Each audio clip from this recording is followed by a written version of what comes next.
Friends, જય શ્રી કૃષ્ણ, રાધે રાધે. સ્વાગત છે તમારું મારા કિચનમાં. તો આજે હું તમારી સાથે શેર કરીશ એકવાર બનાવી અને 1 વર્ષ સુધી પણ બગડે નહીં તેવા હોમમેડ છાશના મસાલાની રેસીપી. આ મસાલાને તમે સલાડ, ચાટ, ફરસાણ કે પછી લીંબુ શરબતમાં પણ ઉપયોગમાં લઈ શકો છો. ઘરમાં રહેલી સામગ્રીમાંથી બનતો એવો આ છાશનો મસાલો અને તેમાંથી બનતી હોટેલ સ્ટાઇલ મસાલા છાશ ચાલો બનાવીએ.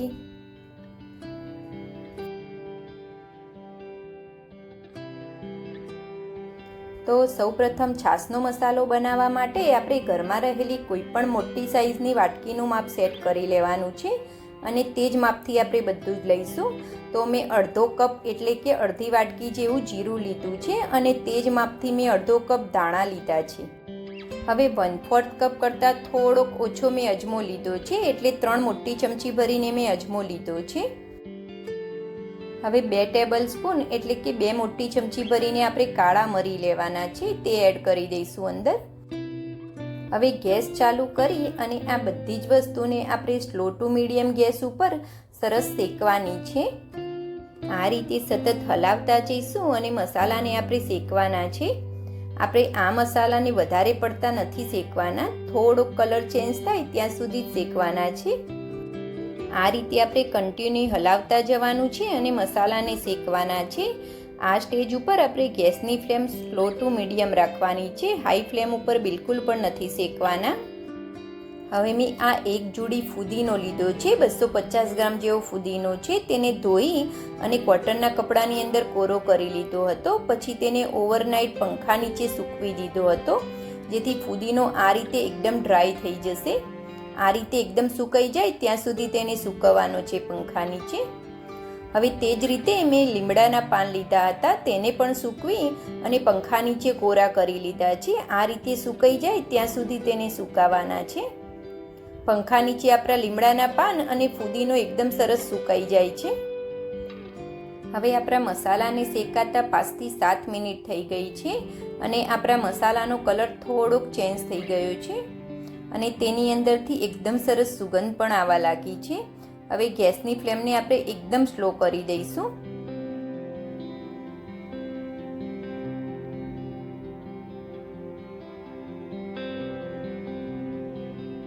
હવે આ સ્ટેજ ઉપર આપણે જે ફુદીનો ડ્રાય કરીને રાખ્યો હતો તે અંદર એડ કરી દઈશું. તેની સાથે આપણે મીઠા લીમડાના પાન પણ એડ કરી દેવાના છે અને તેને પણ આપણે બધા જ મસાલાની સાથે માત્ર 1 મિનિટ માટે આ રીતે શેકી લઈશું, જેથી આપણા મીઠા લીમડા અને ફુદીનાની અંદર ભેજનું પ્રમાણ હશે તે બધું જ સુકાઈ જશે અને તે પણ એકદમ સરસ ક્રન્ચી થઈ જશે મસાલાની સાથે. માત્ર 1 જ મિનિટ સુધી આપણે શેકવાના છે. હવે ગેસની ફ્લેમને આપણે બંધ કરી દઈશું. હવે આ બધા જ મસાલાને આપણે એક મોટી પ્લેટની અંદર નીકાળી લઈશું અને તેને ઠંડો થવા માટે મૂકી દઈશું. 15 થી 20 મિનિટ પછી આપણો મસાલો એકદમ સરસ ઠંડો થઈ ગયો છે. આ રીતે હાથેથી ચેક કરીએ તો આપણા બધા જ મસાલા એકદમ સરસ ઠંડા લાગે છે. મસાલો આપણો ઠંડો થઈ જાય પછી જ તેને પીસવા માટે આપણે લેવાનો છે. હવે આ મસાલાને આપણે એક મિક્સર જારની અંદર લઈ લેવાનો છે. હવે મિક્સર જારને બંધ કરી અને મસાલાને આપણે એકદમ ફાઇન પીસી લેવાનો છે. હવે મસાલાને ખોલી અને આપણે ચેક કરીએ તો આપણો મસાલો એકદમ સરસ પીસાઈ ગયો છે. આ રીતે આપણે એકદમ ફાઇન પીસવાનો છે. હવે તેની અંદર મેં 1/4 કપ જેવું સિંધવ મીઠું લીધું છે, તમે સાદું મીઠું પણ લઈ શકો છો.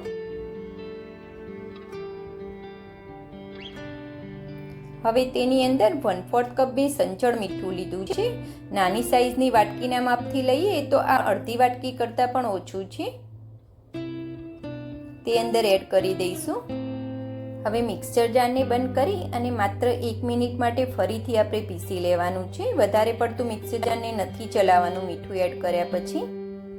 હવે જારને ખોલી અને ચેક કરી લઈશું. તો હવે આપણું મીઠું અને મસાલો એકદમ સરસ મિક્સ થઈ ગયો છે. તો આપણો સરસ મજાનો એવો માત્ર 10 જ મિનિટમાં બનીને તૈયાર થઈ જતો એવો સરસ મજાનો છાશનો મસાલો બનીને રેડી છે।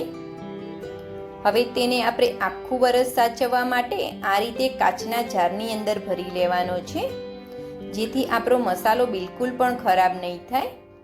આ રીતે એરટાઇટ કન્ટેનર અથવા કાચના જારની અંદર આપણે આ મસાલાને ભરવાનો છે। હવે આ મસાલાને તમે કોઈ પણ સલાડ, ચાટ, ફરસાણ અથવા લીંબુ શરબતમાં પણ તેનો ઉપયોગ કરી શકો છો। લીંબુ શરબતની અંદર આપણે થોડોક આ મસાલો એડ કરી દઈશું તો આપણું લીંબુ શરબત એકદમ ટેસ્ટી બનીને તૈયાર થાય છે। હવે આ મસાલામાંથી આપણે હોટલ કે રેસ્ટોરન્ટ સ્ટાઇલ એકદમ ઠંડી ઠંડી એવી મસાલા છાશ બનાવીને તૈયાર કરીશું। તો તેની માટે મેં 5 થી 6 નંગ જેવા ફુદીનાના પાન લીધા છે અને થોડાક લીલા ધાણા એડ કર્યા છે। હવે તેની અંદર આપણે 1 કપ જેવું દહીં એડ કરવાનું છે। હવે સૌપ્રથમ પાણી એડ કર્યા વગર આ જ રીતે આપણે જારને બંધ કરી અને એકદમ ફાઇન પીસી લેવાનું છે, જેથી આપણા ફુદીનાના પાન અને ધાણા એકદમ સરસ પીસાઈ જશે દહીંની અંદર। જો તમે પાણી પહેલેથી જ એડ કરી દેશો તો આપણા ફુદીનાના પાન અને ધાણા બિલકુલ પણ પીસાશે નહીં છાશની અંદર। હવે તેની અંદર આપણે 2 કપ જેવું પાણી એડ કરવાનું છે।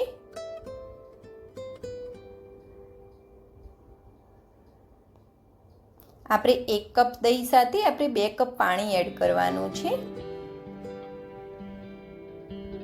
હવે તેની સાથે આપણે જે મસાલો બનાવીને રાખ્યો હતો તેમાંથી 1 ચમચી જેવો મસાલો એડ કરી દઈશું। હવે મિક્સર જારને બંધ કરી અને ફરીથી એકવાર આપણે પીસી લઈશું, જેથી આપણા મસાલા બધા જ છાશની અંદર એકદમ સરસ ભળી જશે। તો આપણી સરસ મજાની એવી મસાલા છાશ બનીને રેડી છે, તેને સર્વ કરી દઈશું।